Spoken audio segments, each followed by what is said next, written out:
政治、経済の方の専門家であります。僕が何よりも最後好きなのは、楽なの。何でもよく、いろんなことに興味を持って、特に世間のこと、アメリカの社会のご経営を教えてくれる。僕の一種のメンターです。僕はアメリカのジョークで分かんないのがあると、ニューヨークに彼電話していくんです。僕は起きた頃からですね、それでちょっと教えてくれると。で、こっちももちしんがたを手に入れて、こういうのありますよと教えてあげると。ちょっとまた一つ教えてくれると。だから、この前も9月に行った時、ブロードウェイ何見たらいいですかって言ったらば、It's all in the timing というコメディが面白い。4つの真ん中とコメディーズが並って、で、彼の推薦で、昔のドイツの仲間とか、大丸の卒業生でしなくないるんで、そうそう、例えば、この前の方にでした、明治にいる卒業生が来て、それが聞こえてあって、さすがやっぱり彼の推薦から面白い。その前の時も、だから、変なの食い物ですけど、しょっちゅう別に料理を探してて、前には、現代料理やってくって、なんだで、ゲーム料理食べるとは思わなかった。で、パイダーイタリア料理の面白いところ、大体安くてうまいところですよ。で、今晩はこの後、今で、毎年夏と冬に2週間ぐらい、集中講義で日本上京大学を、見てくれていますか？多分なるほど。なので、自分も出ちゃう。ところが、質問して、全くね、まあ、なんで何とかについてます。だからね、こうしてこういうのしてれば。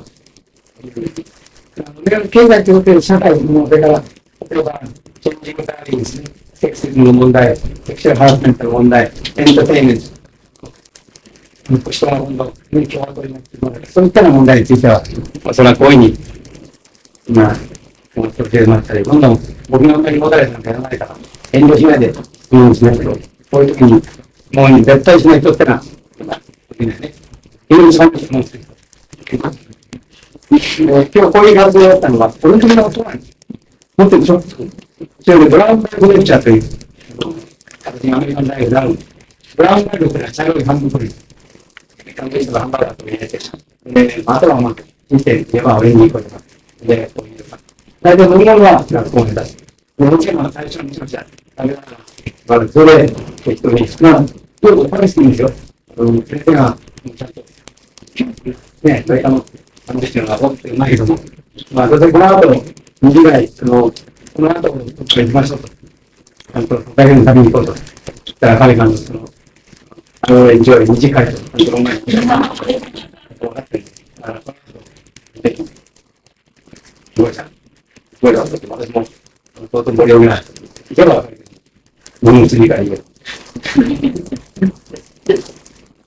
そのためのテンション何もないし。でも、もう少し、すごい大学に、明日10時から、12時まで。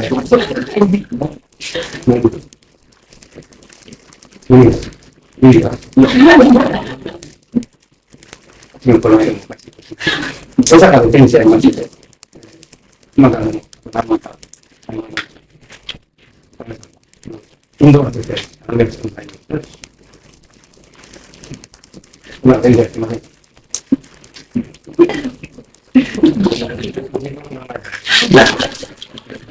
でも、誰か教えてくれる。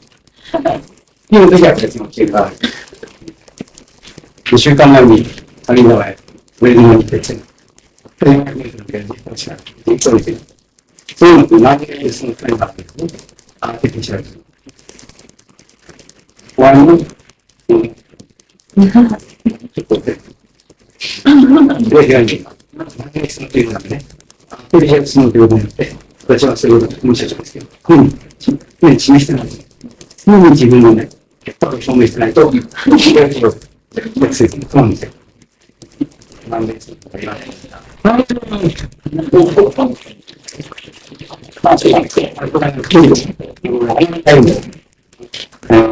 都のね、アメリカンセンターの館長の話。何か、前に、横浜だったんですね。もうエアビンalready.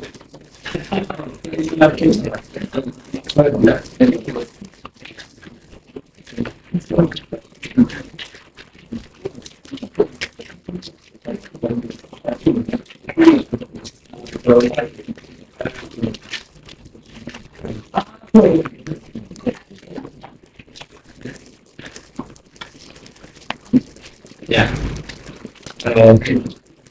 Give me large.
The Columbia University, East Asia Institute, and this is the David Raja. Like Dale Carnegie. Exactly. L-A-R-G-A-N-T. That spelling sounds familiar to you. That's what I thought. That's the French word for the money. Except this is English pronunciation. Raja, not Raja. Okay. And Mr. Raja is going to be in the foreign service commission. And I think we met before when he was studying in Hong Kong at the Foreign Service Institute, that is U.S. State Department, Japan Language School. And I'm invited to get talk once in a while. And he is going to be the director of the American Center in Kyoto. Effective 1 January or in June. In June or July next year. What are you doing until this? I'm still in Yokohama. I'm still. Like the rest of you, I'm studying language.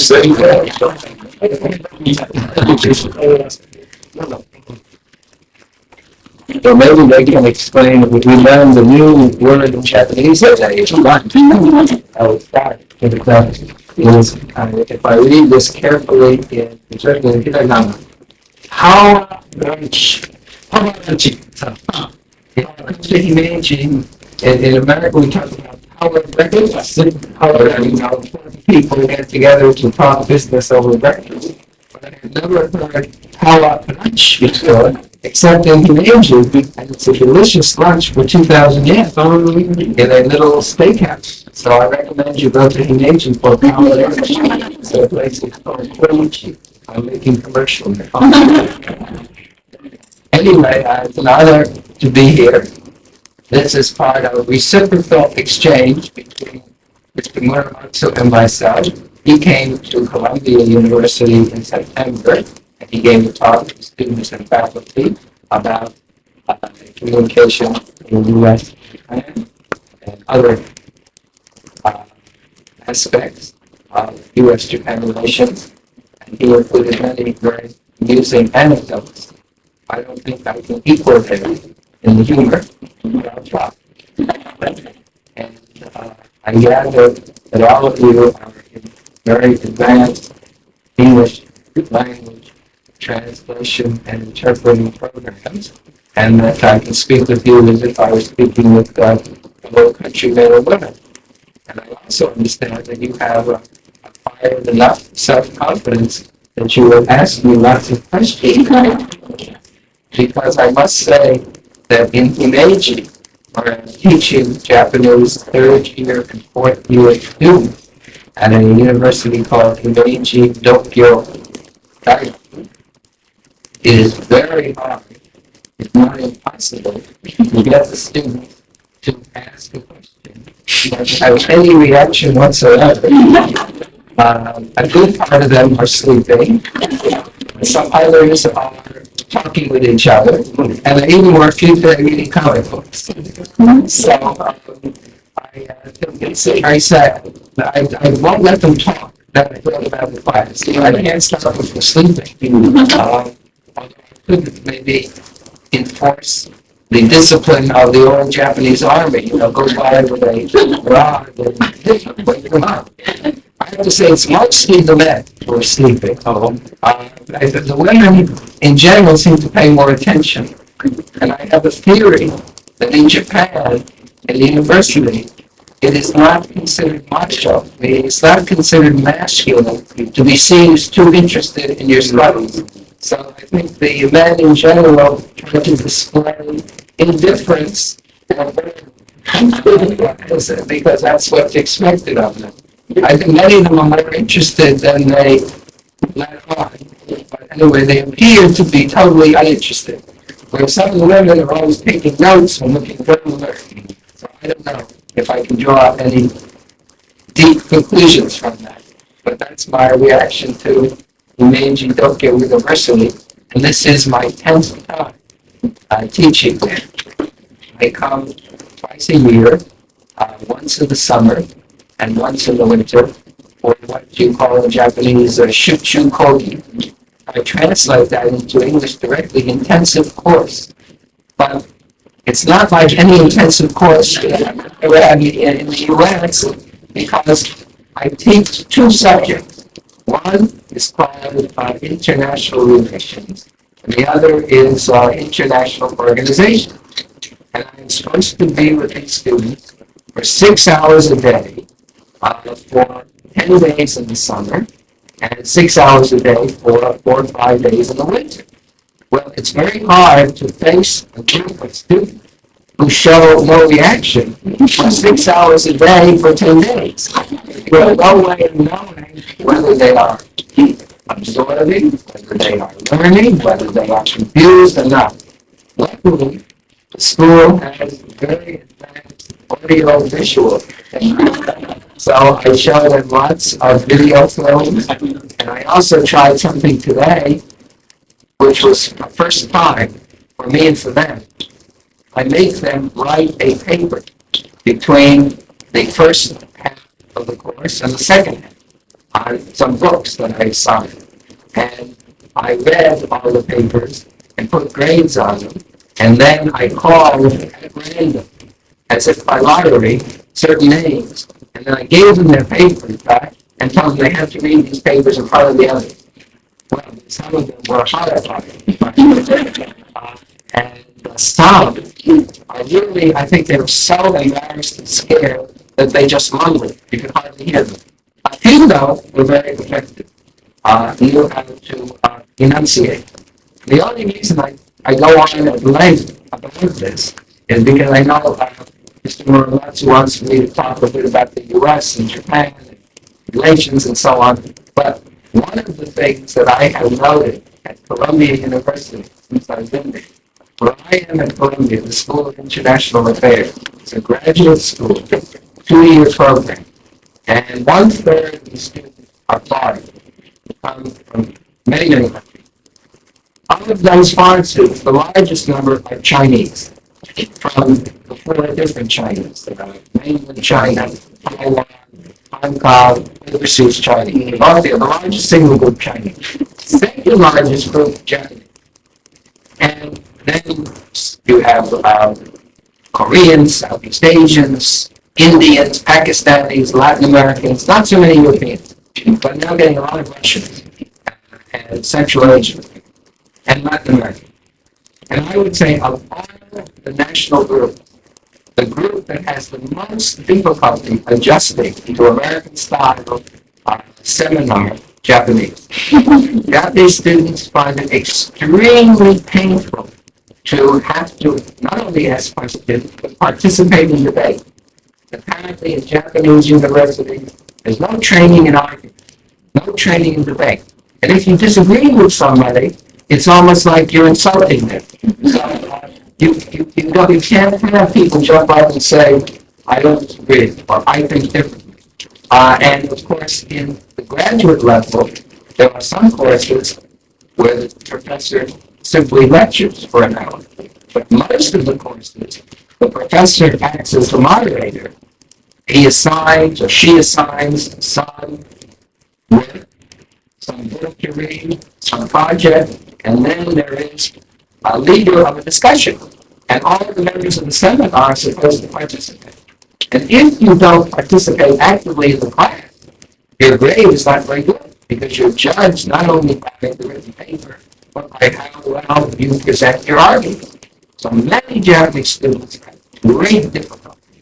And I saw in your catalog, this is not a commercial for Simon, but I saw in your catalog that you have a course, I think, called Let's Discuss or Let's Argue or whatever it is. And I think that's absolutely vital for Japanese students now going to America, England, Australia, Canada to study. They are falling behind because they cannot, particularly in schools of international affairs, public affairs, languages, literature, because they can't argue and debate. Engineering, science is something else. You work alone, or you work in a laboratory, and debate and discussion is not that important.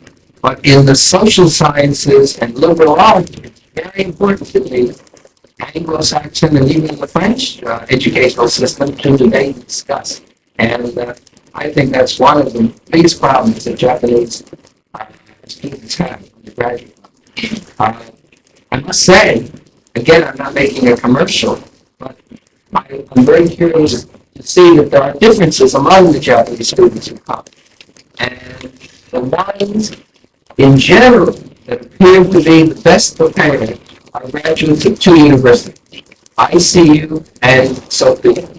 Both those universities seem to do very well in training their students in communicating internationally.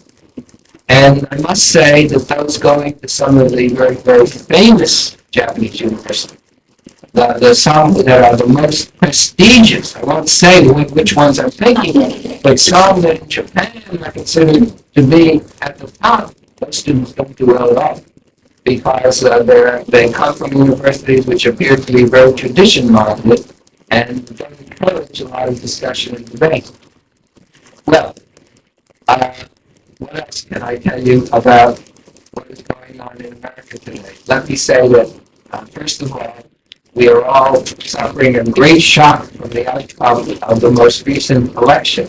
I don't know how much publicity that received in Japan, but for the first time in 40 years, both the upper house and lower house of the American Parliament, what we call the Congress, are in the hands of Republicans.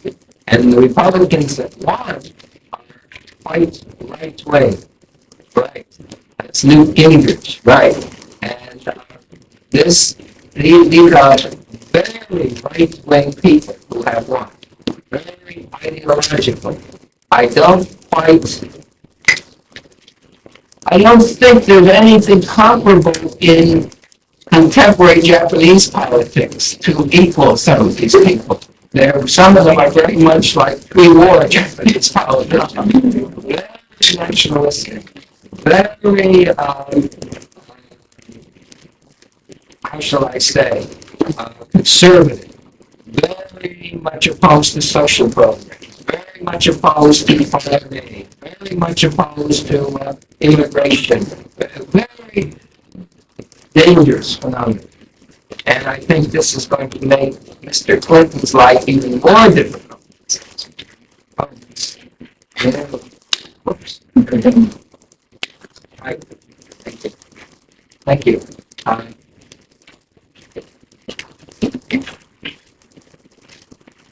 So nobody's quite sure what will happen when these people take power in January.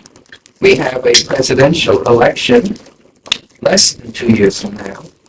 And American presidential election campaigns go on for a very long time because it's not like the Japanese system where you always dissolve the parliament and have only a month to campaign. We have direct election of president.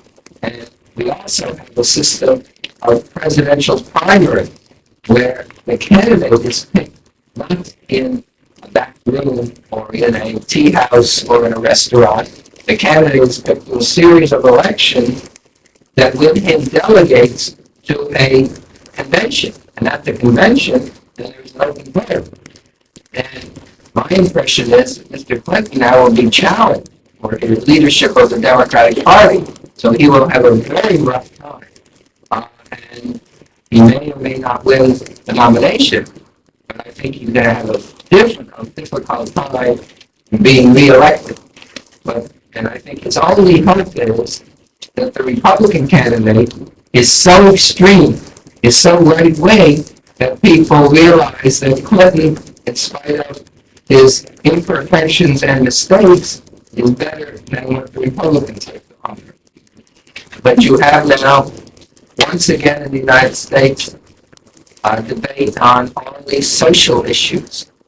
And the funny thing is, normally people vote their pocketbook, as we say. They vote on economic issues. I think in most countries, Japan, the United States, and Europe, what affects people most? Good times, bad times. They have a job, don't they have a job?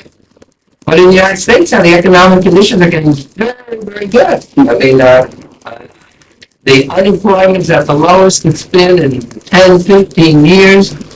It's a boom in some places like California, it's still having problems, but in general, very, very good economic conditions.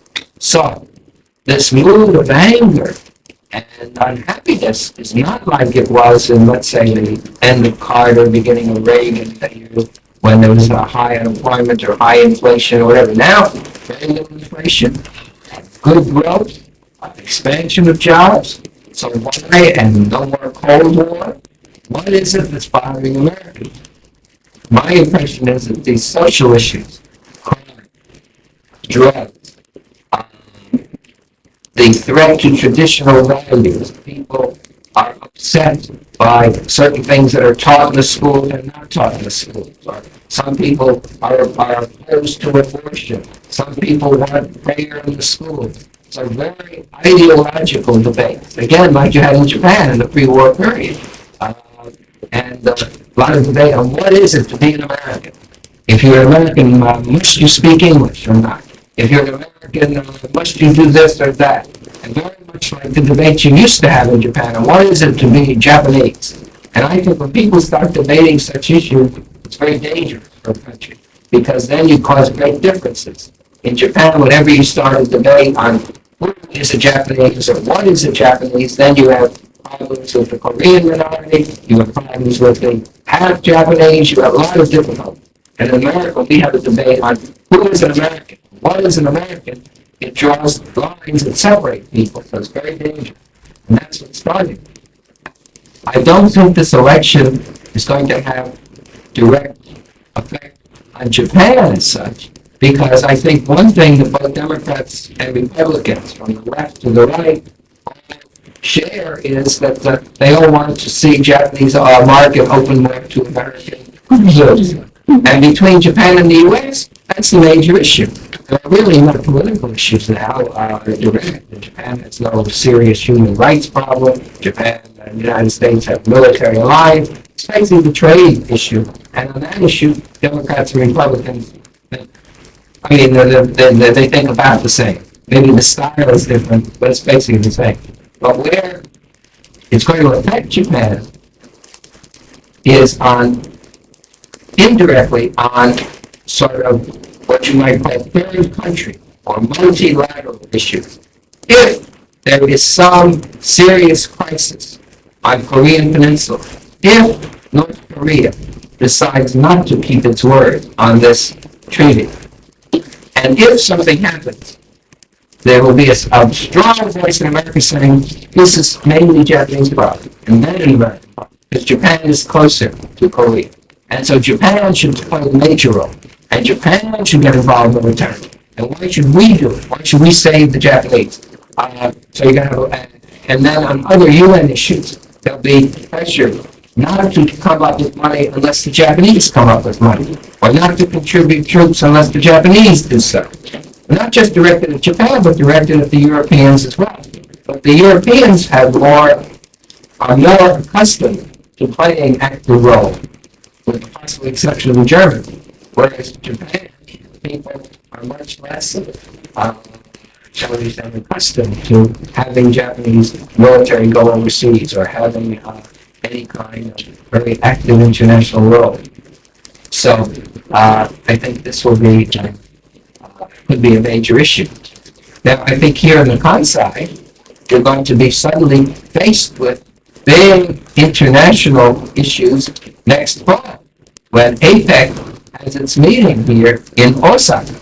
And I think this will be, in some ways, bigger event than Expo 70 because you're going to have 16, 17 heads of state here in a big circus.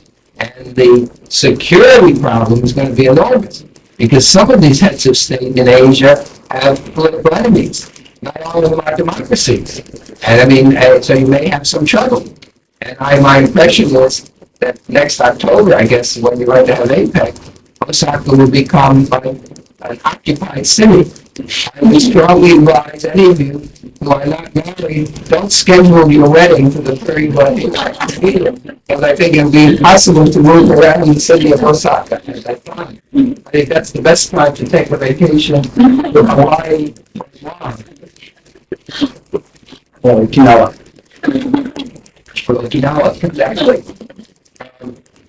So that will be a big event in Japan and the United States. But for Japan, now, Japanese diplomacy, we think, is going to have big tests because it's up to the Japanese now as the host to try to get some kind of agreed formula that all of these 18 nations can accept to show progress beyond what was decided this year.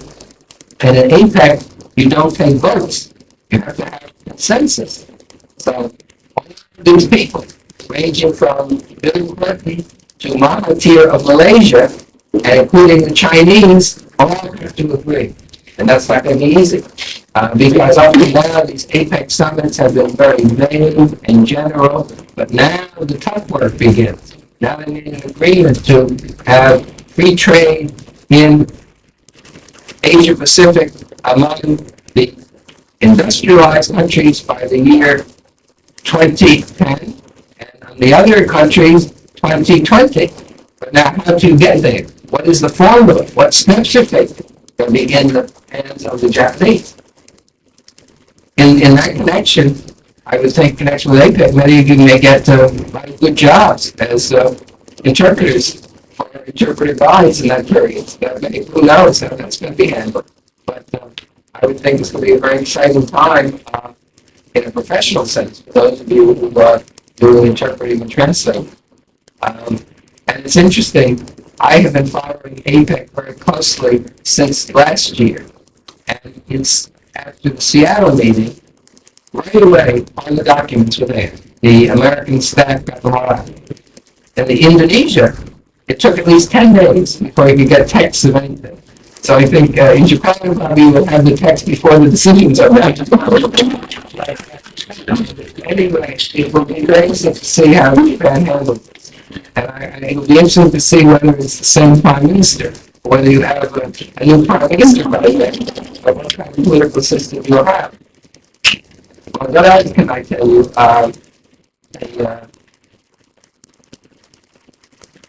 There's a lot of interest in Japan in terms of cultural developments here. People were somewhat surprised and quite pleased that the Japanese won the Nobel Prize.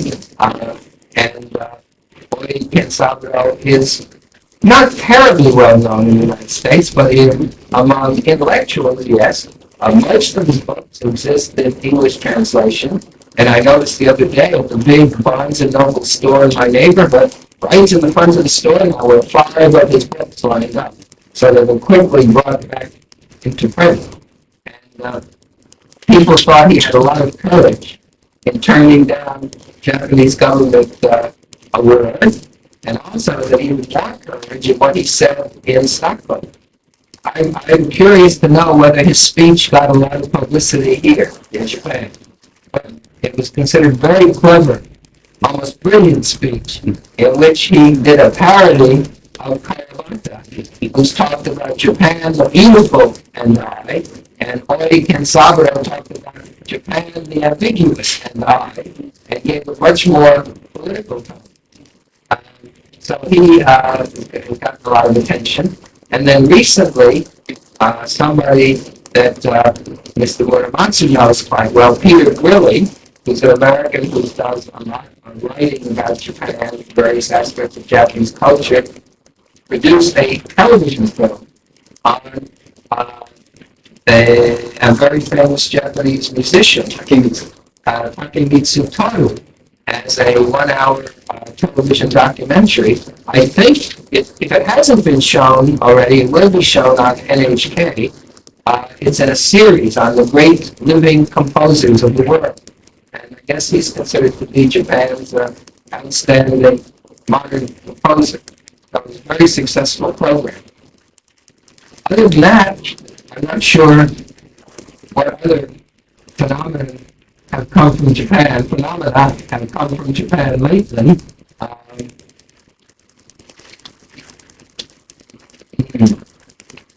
We've had, in the past, some very successful Japanese opera stars and some theater.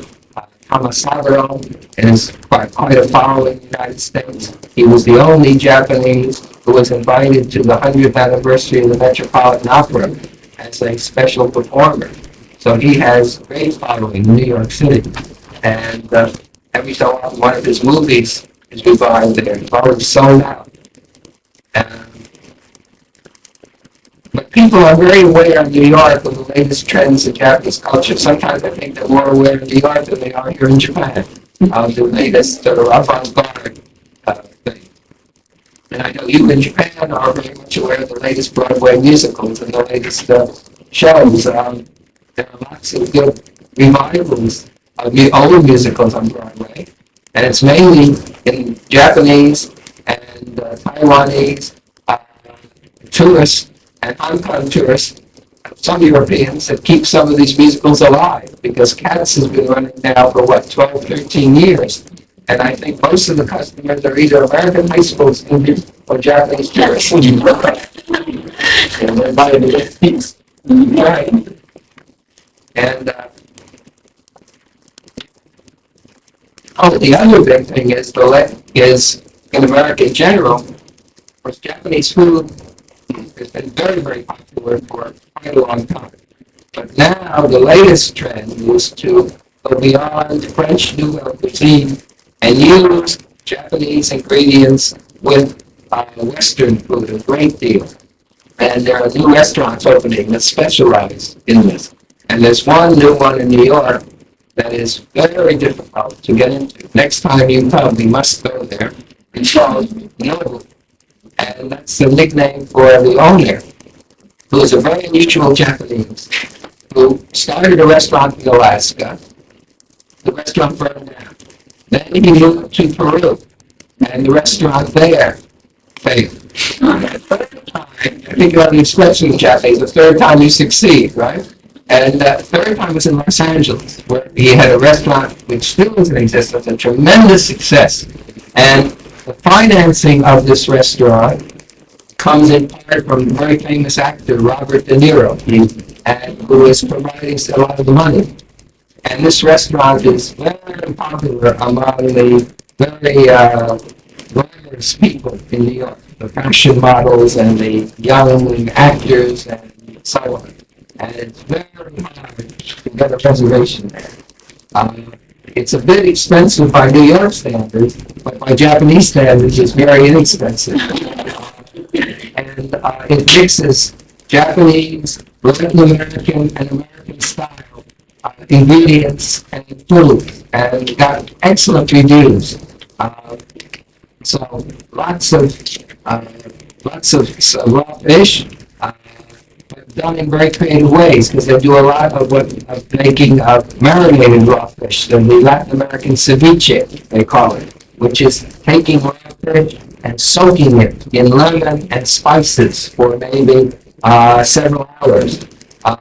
And so it's slightly different from Japanese style. But many other, I haven't been there, so I'm just telling you what I read. But it's very much talked about. So if you go to New York, try to go to Nobu restaurant. Well, I think I'm running out of steam, so I would like to turn the floor over to my colleague Dale Langent, who can talk to you about whatever he wants. And then we can have some questions. I think you've already hit on just about everything. So, excuse me, may you eat? Sure. Yes, we can. Quiet, please. Oh, everybody wait for me? I see.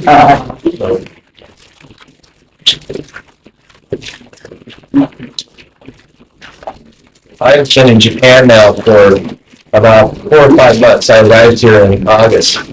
And I have to say that I started studying Japanese a year ago, August, so it's been a year and 4 or 5 months. So I look at all of you as my senpai because you've been at this a lot longer than I have. As a result, I haven't really gotten into I haven't started my job. I haven't really poured into what sort of work I'll be doing when I get to the American Center next year. So this kind of interaction with Japanese audiences is very enlightening for me because it gives me a chance to get a taste beforehand of what I'll be doing next year when I go to Kyoto. For your information, I'm finding the Japanese language difficult.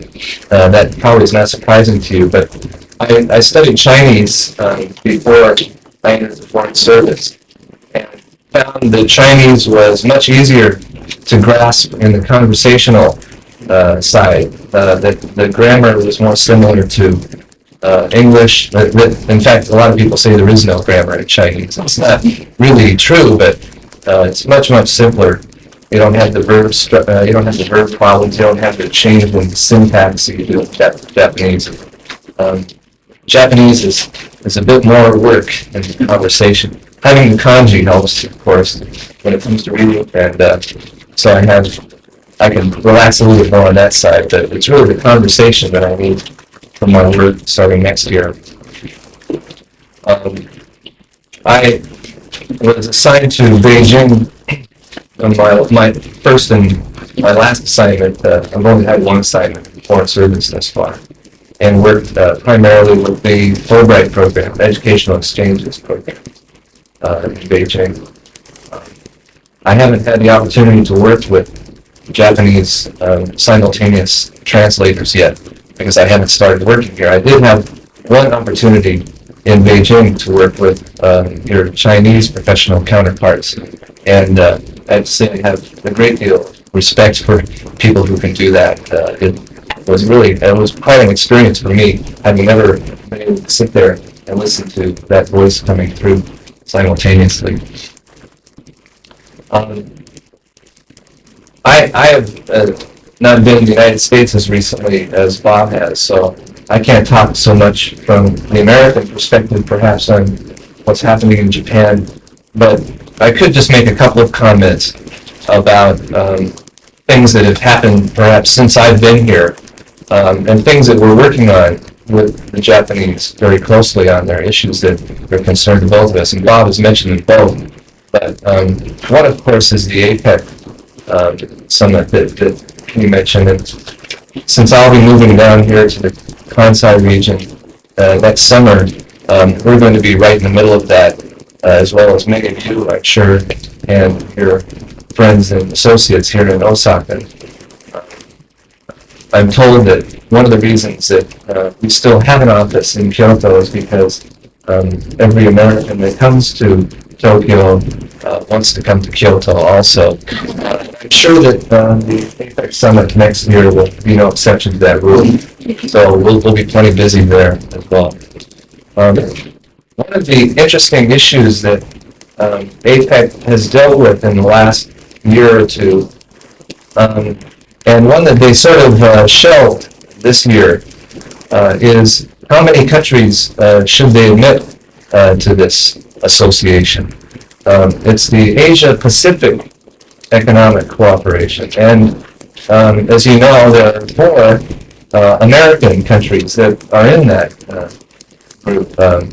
Canada, the United States, Mexico, and this year, Chile entered APEC as well. So we now have 18 countries total that are in the organization.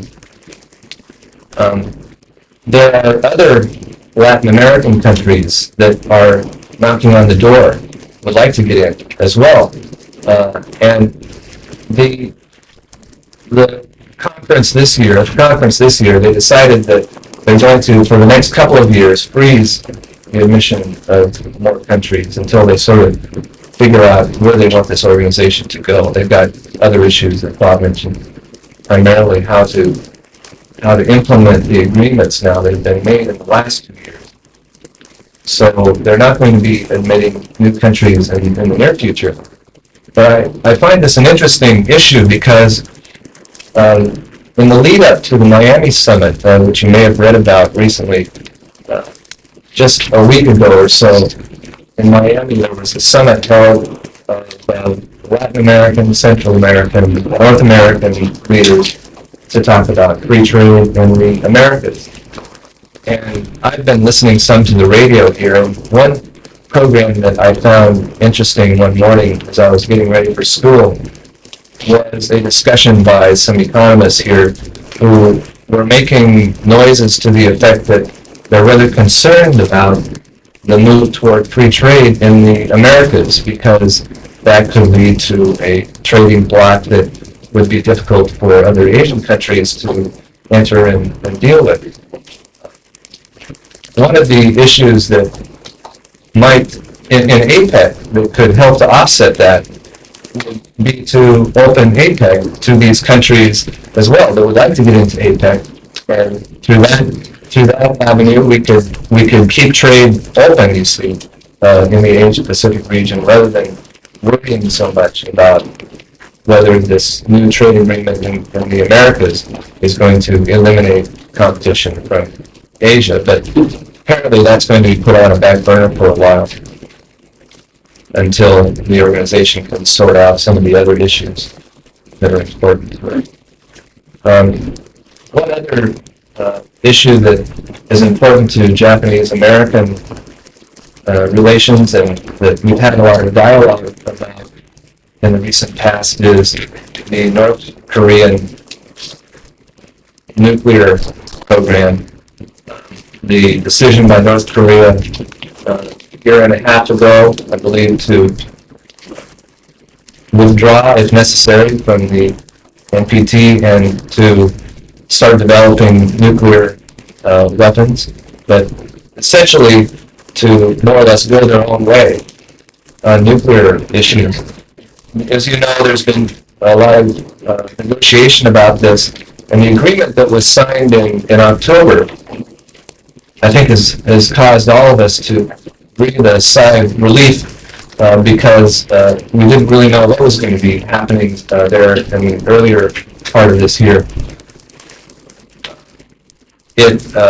What's interesting now is, from what I see coming from Washington, D.C., is that we've been carrying on discussions with the Koreans. One of the elements to this agreement is that if the Koreans comply, if IAEA is allowed to actually make on-site investigations and confirm that they've stopped their nuclear program and are complying with the agreement, that we are going to move in the direction of establishing economic and political relations with North Korea, and that would bring them into the international community. We have actually been carrying on discussions with them and have made some progress towards establishing diplomatic offices with the North Korea. And so there's been some progress on that. As you are probably aware, there's also resistance to the agreement in the American Congress, particularly some of the Republican members that are concerned that we've given away too much in terms of providing them with petroleum and other assistance early on in this process, and not required enough and strict compliance measures in the agreement. So it'll be interesting to see how this comes out. I think the people that I've been hearing from in the administration sound as though they feel that the agreement will probably be accepted in Congress eventually once the congressmen weigh that option against what other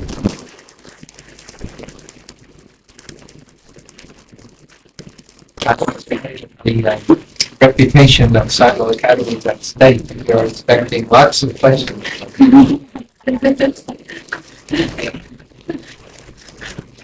Who's going to be the first to break the ice? You know that expression?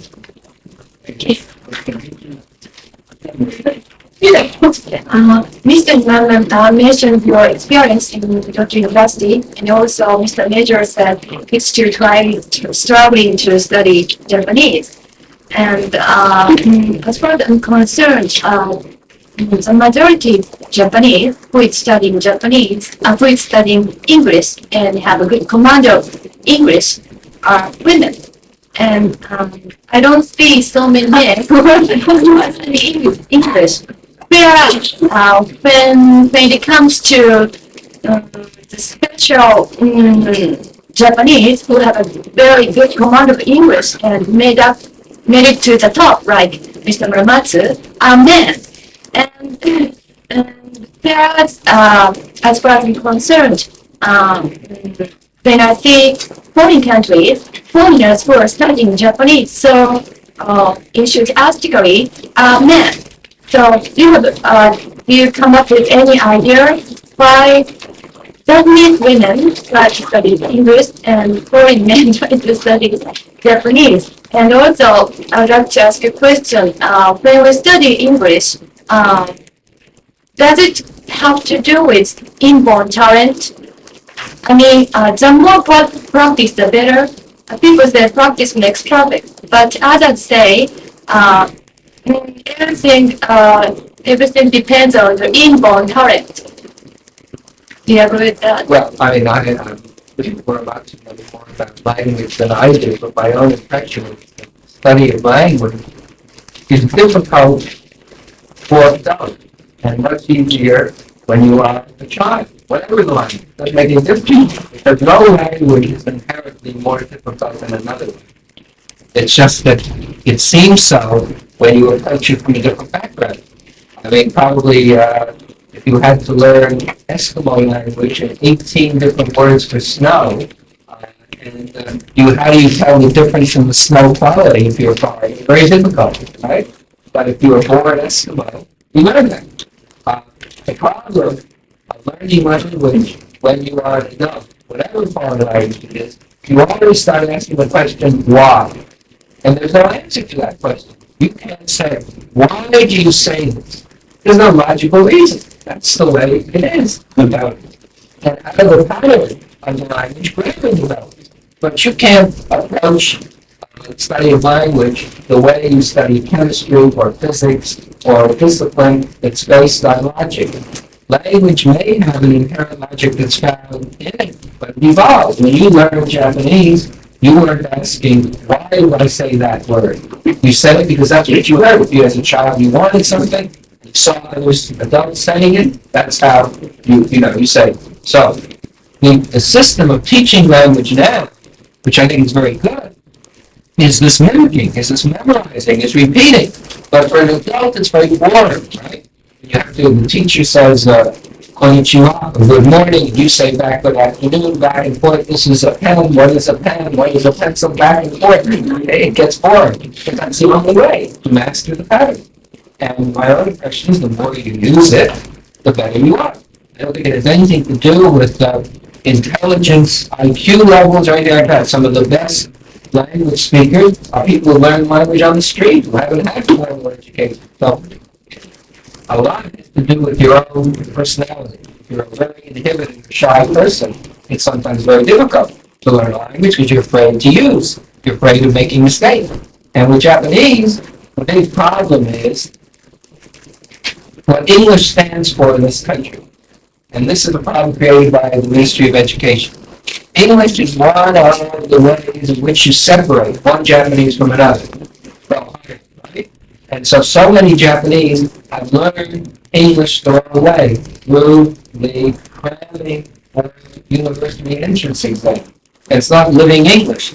There's a story I can tell you that some of us in the American Embassy many, many years ago, there was a scandal here about the test exams on the English entrance to university being leaked by payment of money. That happens from time to time here in Japan. Okay, so the leaked examination was published in one of many of the newspapers, and several of us saw it, and we could not have passed that exam.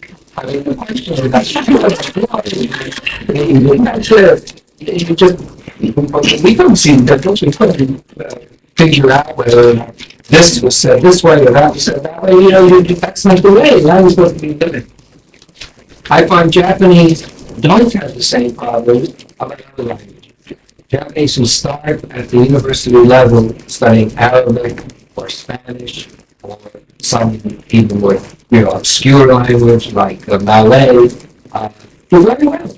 If you look at some of the students going to Osaka Daigo, or Kyoto Daigo, or Tokyo Daigo, majoring in relatively rarely spoken languages as far as Japan is concerned, they make great progress because you don't have this inhibition of if I make a mistake, I will be rated low. So I think that the big problem in Japan is the Ministry of Education and the use of English for a purpose that it wasn't intended, which is to weed out people, keep some people from going through the door to the national university. That's what it's all about. And unless that changes, you're going to still have this conflict. Now, the other part of your question, I guess I forgot. Maybe you should answer. Tell me the first part. Women. That was a very interesting point. And let me make an observation. You can join in, but I think you're right in the observation. I think it's absolutely true that more foreign men study Japanese than women. Because mainly in the diplomatic service, it's voluntary. The reason is that, rightly or wrongly, Western women consider Japan a very difficult place to work professionally. I think in practice, it's not as difficult as they think it is. Because I think Japanese judge foreigners by their hataraki, their, if you will, rank, or the position they fill, much more than they do by gender. But if you are just the wife here of a foreigner, it's very hard to have a serious conversation with a Japanese man. You see it at cocktail parties and foreign embassies. Japanese men are talking to the foreigner. They will never talk to somebody who's considered the wife. And you may have here in Japan a husband and wife couples who are both professional. And the women feel that they are being put down. They are not being treated as equal. And they feel very frustrated. So there's a feeling of not, wanting to study here in Japan. Now, this doesn't happen, I guess, in China. My impression is that quite a few foreign women who study Chinese and go to Hong Kong or Beijing, or as far as I know, you can correct me on that. The other thing is why Japanese men don't study to be interpreters or don't take English. I think in Japan, traditionally, it's been considered better to work for Japanese companies rather than foreign companies. And there's more security, and so you study English to get jobs with foreign companies, and that's a way for Japanese women to get good professional work. A lot of Japanese men don't want to take that route. On the other hand, I think things are changing from what I see at Columbia University, in the graduate school where I sit. You used to have two types of Japanese exchange students coming for master's degree. You would have women who came on their own, paying their own way, sent by their family, or they had worked with it and saved up. And the men, for the most part, had gone to work for Japanese companies and were being sent by the company. That used to be the pattern, but it's changing there quite dramatically. Many Japanese men are quitting their jobs here in Japan. And they know it's very hard to make a new start here in Japan. Just go to another company, because if you quit, it must be something wrong with you.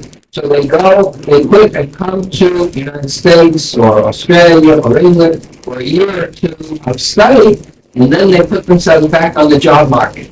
Sometimes with a foreign firm, sometimes Japanese firms that are hiring. A lot of Japanese firms come to American University to recruit Japanese to work for their overseas offices or to get different kinds of Japanese, whatever.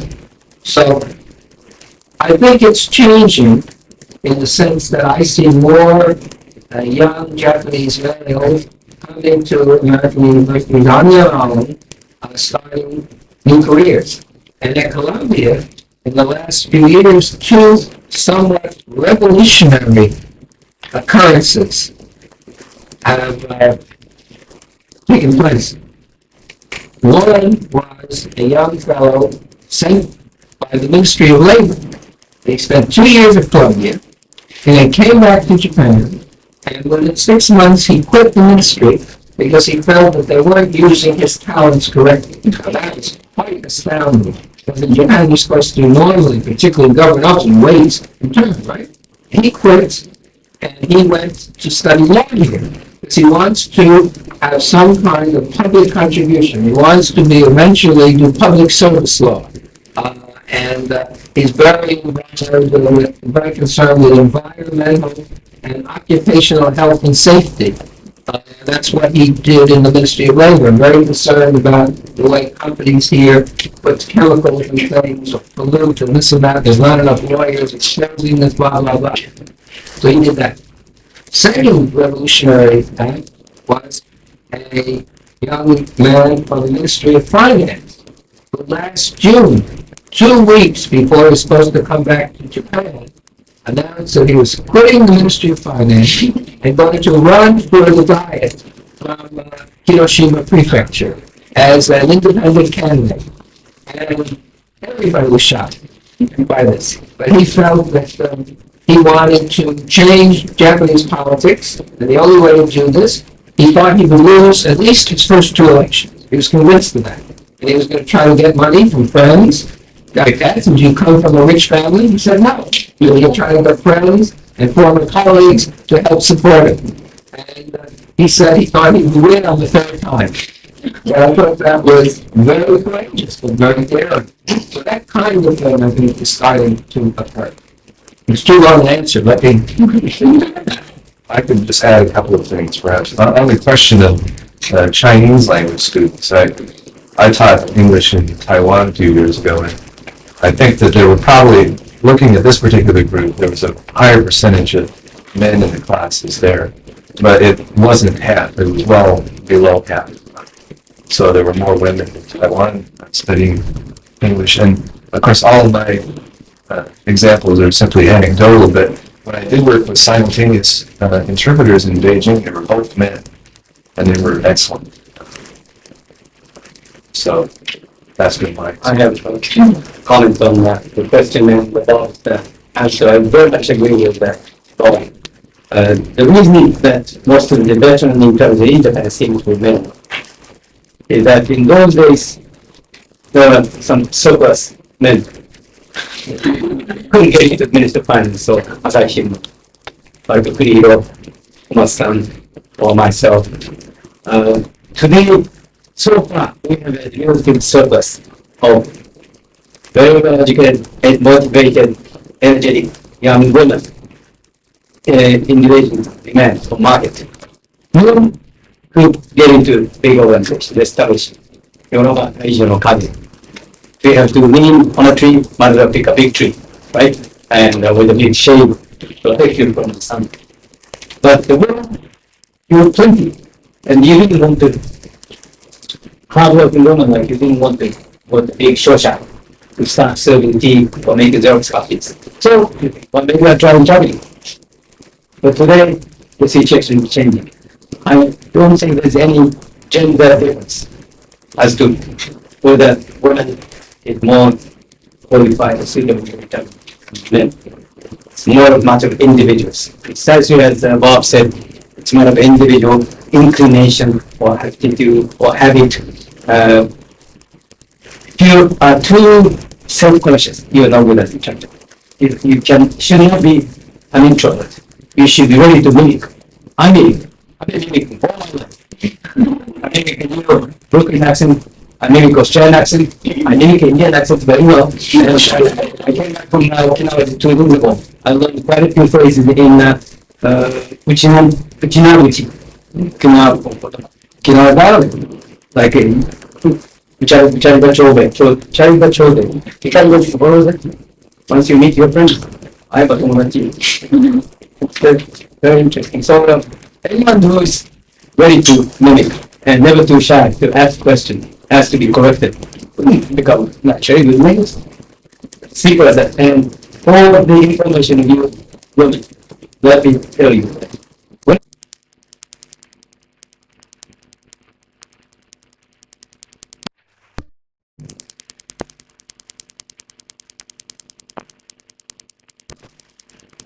So anyone who is ready to mimic and never too shy to ask questions has to be corrected.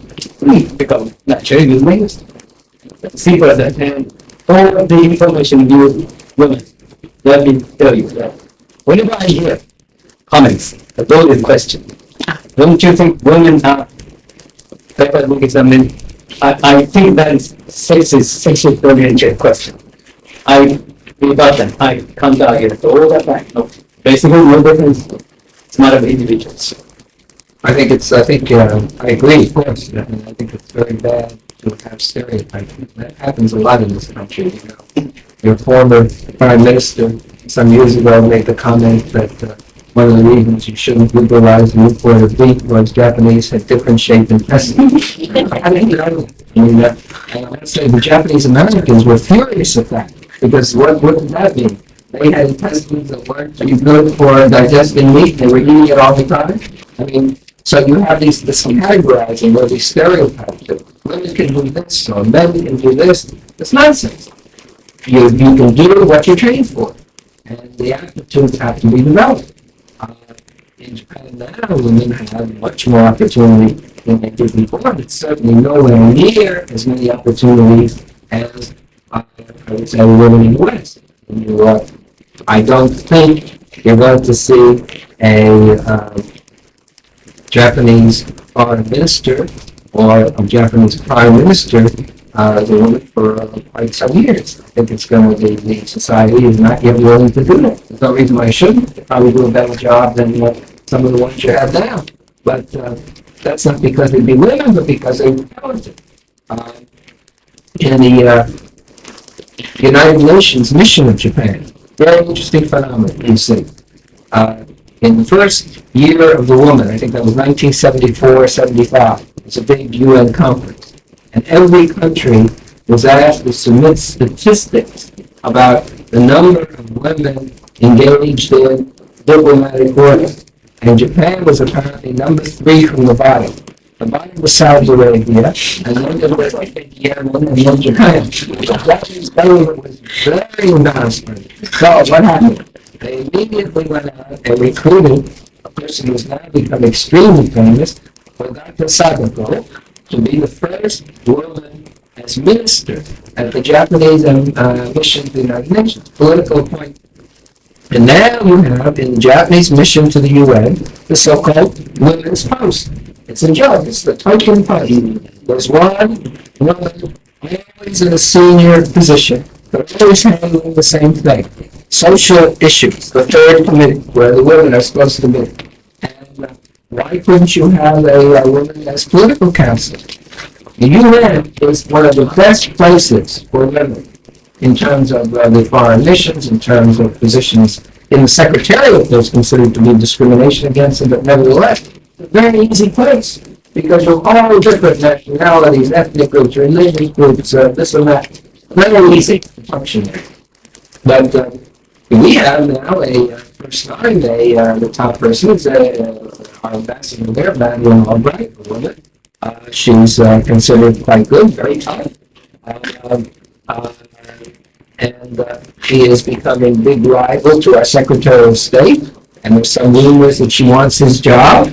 And so she operates just as a very skillful and aggressive diplomat and politician. And I'm not sure that there's any difference between the way a man would operate and a woman would operate in what's going on in the top level of the U.S. So I don't think she's better. I don't think she's worse because she's a woman in this job. But can be done. So I think here you have, I don't know, my own feeling in Japan is that you still have a lot of thinking from pre-war Japan that still is very strong in the older generation. You know, in Japan, the older generation never retires. If you look at your diet, my gosh, there are people there way up in years. I mean, I gather in Yoga Prefecture, there's this diet member who's going to celebrate his 50th anniversary now as a diet member. Well, I can't imagine, I think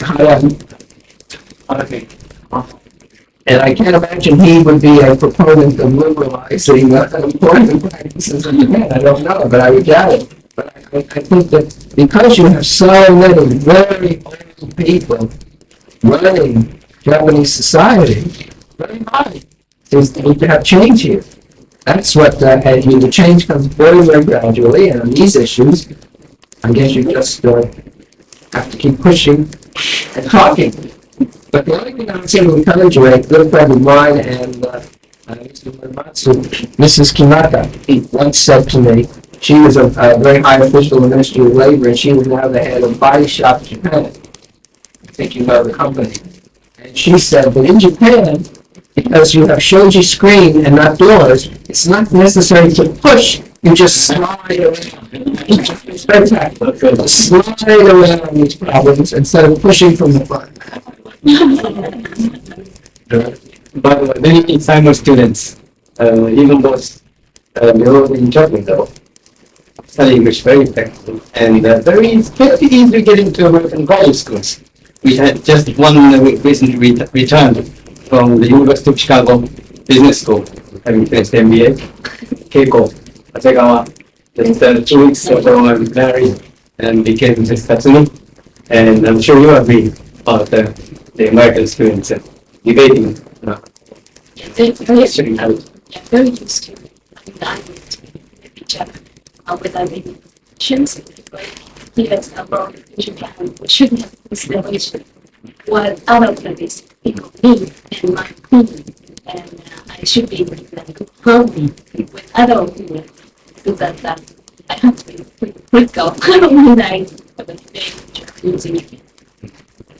Okay, we are now discussing in English. Would you like to debate or argue with I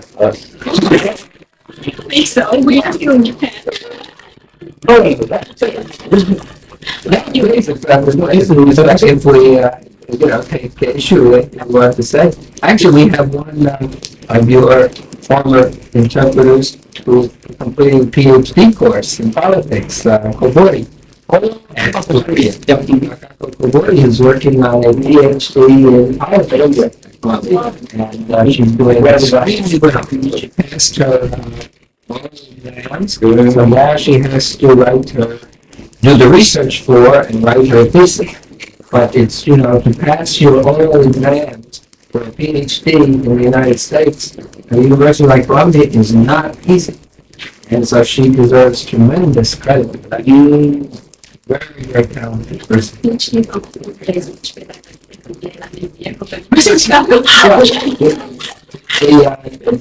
a PhD in MBAs or MPAs, from professional schools in the United States, if you work hard, you get people. But PhD system is very medieval. In the United States and Europe, the professors try to limit, right? Because you want to limit the supply, because every PhD is a threat to that, right? Very strict, and there's no guarantee whatsoever that you're going to make it, because you have to have some very good powers of analysis, and you also have to be, to some extent, a politician. And that kind of means a sufficient number of professors on your examining panel by adopting their approaches, particularly in the social sciences and humanities. My own impression.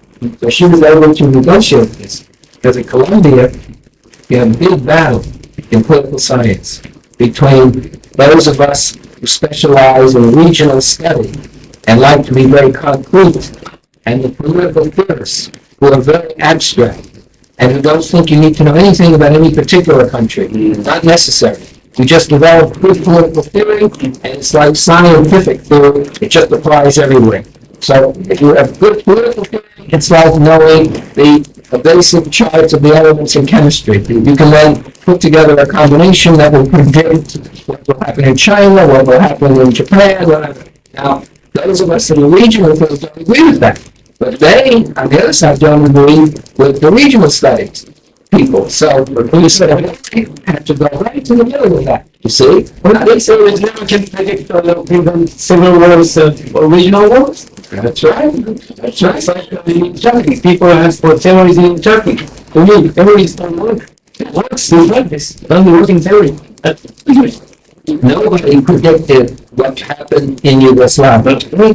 Everybody thought Yugoslavia was the best country in Eastern Europe, the most successful, and Sarajevo, as the capital of the Winter Olympics, was a jewel in Yugoslavia. Nobody thought that those people who did such a great job hosting the Olympics and lived side by side for so many years, that 7 to 8 years later would be killing each other. It's almost impossible to believe. And that's what's happening. So no political theorists do that. I have a question. It's related to the report. And what about it was just about Democrats or not? Well, in my case, I have voted mostly Democratic, although last year I voted for a Republican for mayor of New York, because I thought it was necessary to have a change. I usually vote Democrat. Okay, all right. I wouldn't call myself a Democrat. I usually vote. Is it, by the way, polite to ask that question? The people always ask, I would say it depends on the time and the place. I think if you asked a foreign service, a career diplomat, that question in front of his boss, the Secretary of State, it'd be very polite. Because you are supposed to be technically, as a career diplomat, nonpartisan, right? And you have your right to vote, but you should keep not saying it. On the other hand, apart from government officials, perfectly fine. And people are honest. I mean, people volunteer the information. People will tell you, oh, I am a staunch Republican, or I've always voted Democrat, except blah, blah, blah, blah, whatever. So it's perfectly polite. I think in Japan, it's not so polite, right? Well, I would specific political party fields they belong to. So, I don't know. I don't think the Japanese would consider the question implied. Right now, we don't know which parties we don't know. You don't know which parties you have, but you change it. Yes, you are. What? Shinto. That sounded like, I thought it was this bakery in, That's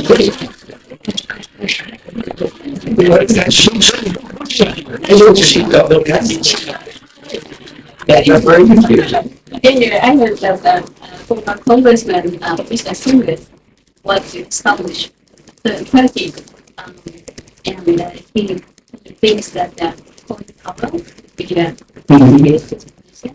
And I would like to invite your opinion with that. Politics is not my specialization at all, so I would like to.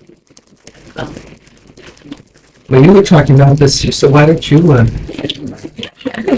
Actually, there's been a lot of speculation about Colin Powell for, well, ever since he was chairman of the Joint Chiefs of Staff, and particularly since his retirement. I think he got one of the largest advances on his memoirs in the history of American publishing. It was a very much awaited book. But no one really knows which party he belongs to. He's never made a public declaration of that.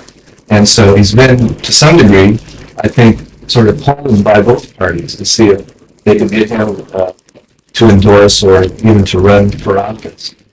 And when I was in Washington until last summer, every now and then you would see an article about it in the Washington Post. And I got the impression then that he was considering, making a run for some kind of public office, but he hadn't decided. At that point, I think he wanted to wait until the book was finished and these elections were over.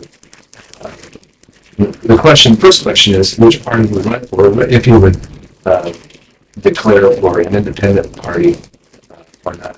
My personal feelings about his popularity is that, particularly at a time when the United States faces a lot of problems, I think Americans, perhaps as other people, are looking for a knight in shining armor, a cowboy to come in off the plains, with a cowboy hat on and sort of give us a new era. And Colin Powell doesn't, at least at this point, have a lot of the bad marks against him that many of our other political leaders do. Bill Clinton, of course, is faced with this weekly because of things that keep coming out of Arkansas. There was a headline this week that said, with friends like Bill Clinton's who needs enemies, because more and more now of his contacts are getting close even to indictment in the United States. Colin Powell doesn't carry that kind of baggage. And, he has obviously asserted leadership, and many Americans feel that, of course, that's something you need too. If you were a centrist candidate, which apparently he would be, because he's never declared himself on either end of the political spectrum, I think he would probably stand a pretty good chance if he were to run a campaign. Yeah, I think also he's the type of figure that makes Americans feel good about themselves. Here he is, he's the son of black immigrants from the Caribbean, who was the first member of his family to go to college, and it's been extremely successful, even though he comes from a minority group. And people are very worried about the racial situation in the United States, where particularly in the black community, there's a breakdown, there's total breakdown of the family system, where drugs and crime are rampant, where blacks seem to have very little self-esteem, and it pleases a lot of people to think that, well, if Colin Powell was in a position of leadership, he might inspire, be role model for a young black. Who knows? The only problem I have with somebody like Colin Powell is you have no idea what he stands for. You have no idea what policies he would follow. After all, America, for better or worse, is still the one country that people look to for leadership on an issue. Does he know enough about the political system to rally that leadership? You get elected in a wave of popular sentiment, but then you have the alliances to help you govern. He had not. Eisenhower was all right as a president, but that's because there were all sorts of people telling him what to do, and it was a period of, there were some dangerous times in the 50s, but America was still very prosperous. None of these social problems were yet there. The main problem was dealing with the Russians, and Eisenhower had been a general, and so knew about those things.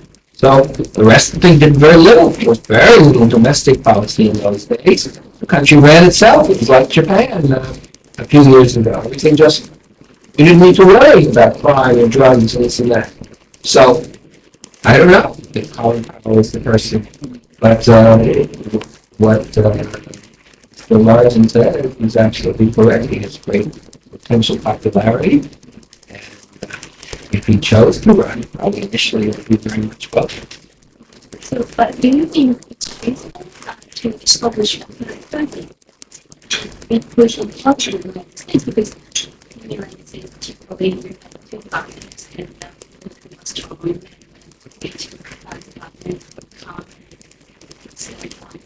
and it's very hard to imagine a candidate of a third party winning. What a third party can do is force one of the other parties to adopt its program. Now, some of the things that Ross Perot was saying, some of these right-wing Republicans are now adopting. So Ross Perot didn't, he thought he could win. They were close. But you're right. I mean, I don't think a third party candidate can organize in every one of the states in time. Only two big parties have machines everywhere to spread the canvassing. And I don't know. I think it's feasible. There's been more speculation about that again, and the fact that Paul Thomas is talking about this has help to sort of spur that on. I too think that it's rather unlikely that, at least in the near term, any third party is going to establish a basis on which they could be elected, especially a presidential candidate could be elected.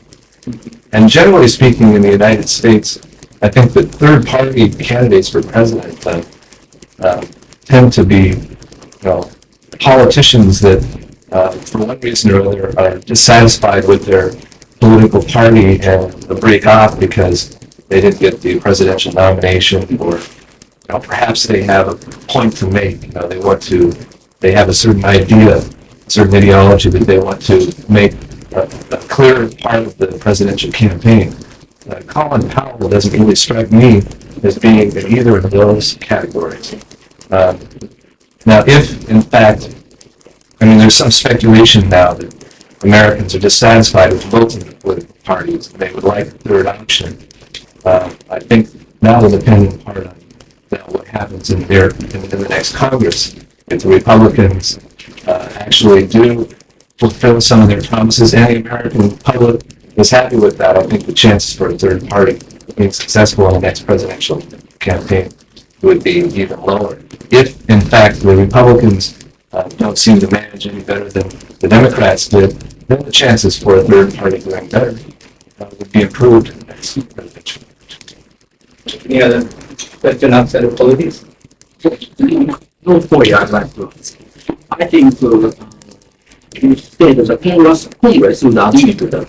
There are some Republicans against North Korea and the United States agreement, but I read kind of article about North Korea. They are growing cocaine or some other narcotics. So if they announce that new facts to the government, then Republicans get a good reason to turn down the agreement between the States and North Korea. So we have to maybe prepare or think about the worst-case scenario. So if the United States Congress turns down the agreement, what would happen? What do you think Japan should prepare for that situation? That's a good question. Well, first of all, if there is proof that the North Koreans are involved actively in the drug trade, then it will cause another great uproar. 20 years ago, when North Korea had very serious foreign exchange crisis, they arrested in several countries, in Scandinavia, Sweden, and Denmark, and some of the other countries like that, where North Korea had embassies. They found that North Korean diplomats were smuggling in through the diplomatic pouch drugs. And they were using these drugs, they were selling them, they were using them sort of to support themselves because they were no money from home. But I don't think there was any proof that these drugs were grown in North Korea. They were found elsewhere. And then they put them in the diplomatic pouch. I hadn't heard that story, that North Korea now is cultivating drugs, opium or heroin or whatever. If they are, and if they do try to sell this on the world market, it will cause an enormous uproar. What you say is true, but if this happens, my expectation is that you know about it first in Japan, because the North Koreans would probably try to use their connections in Japan as to get stuff out. Because there's not much direct traffic between North Korea and the rest of the world, right? So we have to use some organizational connection like Japan or Hong Kong. The North Koreans are better positioned in Japan than they are in Hong Kong. So the first evidence might be found here in Osaka to find drugs that are coming from North Korea. Then that would cause a big uproar. Then America will watch to see what the Japanese do. It'll be the other way around. Time is running very short. We have to look at more question that is. I want to imagine this young friend of mine, Erada Takashi, from Canberra. He is doing a PhD work at the Australian National University. He was a student at Dosha. When he was in the first year, I gave a lecture on his campus, Hanabe. He was so interested, he changed his major from literature to economics. ended up in Canberra, where we ran into each other several years later. And in fact, here for research trips sponsored by a couple of organizations. And home is in Osaka, so I invited him to come in. Okay, otherwise, but I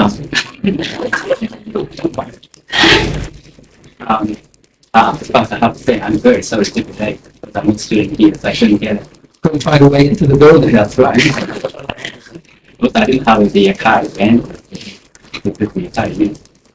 I'm writing this on the Japanese story, like for instance, different cooperation issues. So, well, for instance, both of you mentioned something like epic. So that's one question. When it comes to the use of version of epic.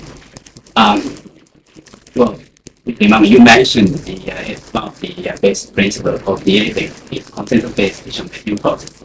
But it seems to me that the United States tries to violate this principle. For example, in deciding the so-called investment principle, the pharmaceutical committee, the United States is not the only country who tries to make money. All the other countries disagree with the United States proposal. So, but at the end, the United States made a concession, but this kind of discussion is still going on thoroughly under the Japan leadership.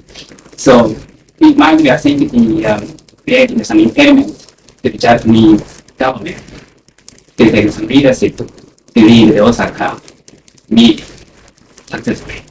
So, don't think the United States, sticking to the binding investment principle, or so-called the list of most favored nation treatment is creating some of the disturbance or impairment to the Japanese government to make the consensus among the It will make life more difficult. Absolutely, it will make life more difficult for the Japanese. But at the end of the road, the consensus has to prevail. So, at the end of the road, I cannot imagine that at the very end, the Americans will prevent consensus and come out with a separate opinion. But until the very end, there'll be tough bargaining. But that's what diplomacy is all about. Not necessarily to make things smooth, but to hammer out differences. So, consensus doesn't mean that you start thinking alike. Consensus means that by the end, you work out a common position. And it's not easy if you're a person trying to do that. But it's good practice for the Japanese to be in that situation where they have to pull together lots of different views. That'll only be one issue. That'll only be one issue. There'll be big differences on the issue of how to implement this decision of the industrialized countries opening up by 2010 and the non-industrialized by 2020. In the case of Japan, Australia, Canada, United States, okay, we all say ourselves, we are industrialized countries. But Korea, where's Korea fit? Korean government is going to try until the end to say it's in the 2020 category. And the United States and Japan, I don't think will agree to that. And there'll be a lot of things that will cause that. If it was easy, it wouldn't be a challenge for Japanese diplomacy. It's not going to be easy. So that's why it was worth watching. But I don't think that any country should refrain at the beginning of a process from putting on the table the views that it believes. You look at the GATT. The GATT was a consensus, too. And until the very end, the Japanese refused to agree to liberalization of rights. Had the Japanese 5 years earlier said, of course, we will go along, it would be much easier. But the Japanese had their own reasons to stick to practically the last minute, as did the Koreans. It made the whole process of consensus very difficult indeed. But that's what the whole problem of national interest is all about. You push your own interest until the very last minute. But the whole principle that's been established in APEC and by these some means is that at the very end you do reach something. It's not like a UN vote where the General Assembly majority pushes something through, a minority opposes, and the minority in opposing makes sure that it never happens.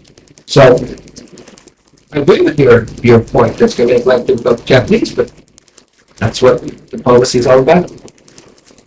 Okay, anyone, the last question? No? Not the last question.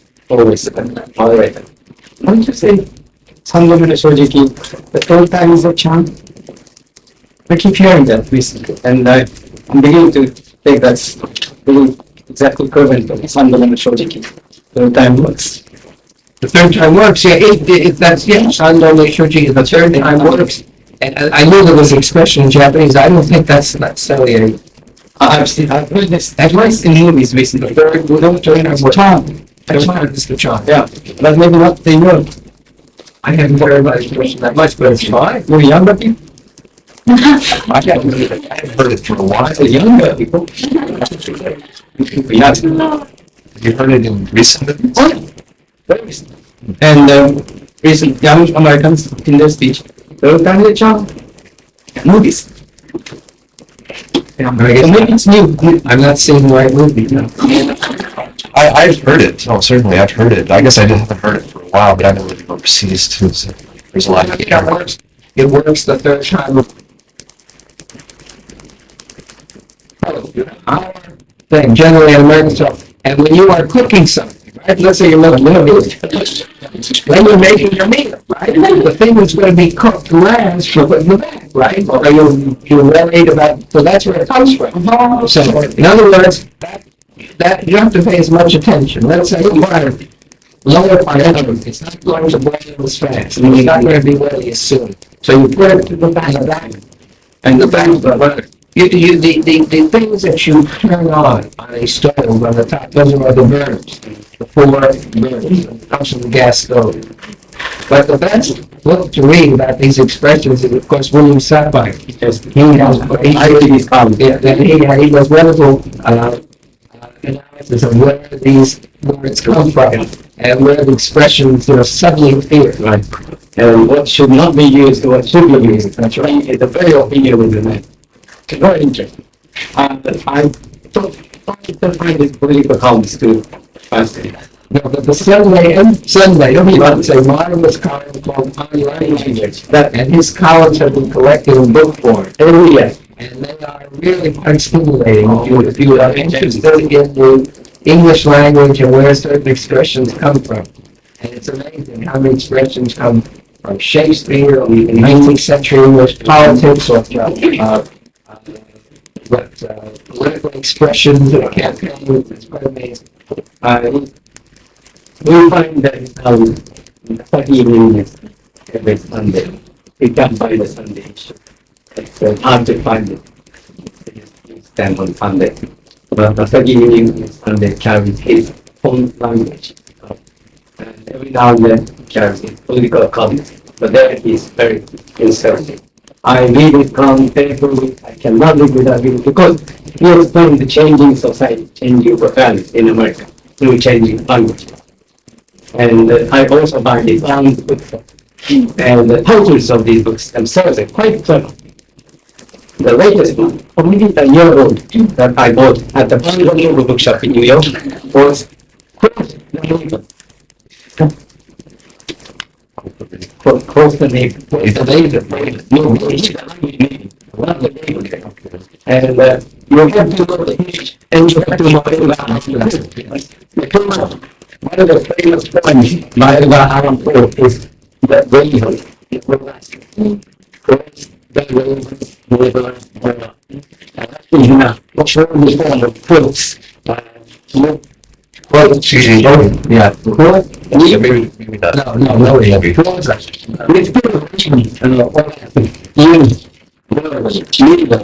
This is expert in English.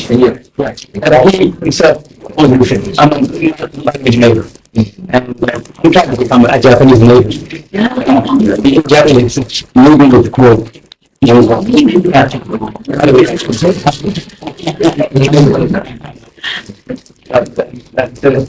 For anyone who is interested in language communication, I recommend William Sapphire very much. You can download this, that will do so. Cover or paperback. A year or two later, they will come in paperback. Now, keep reading. Actually, even in your economy.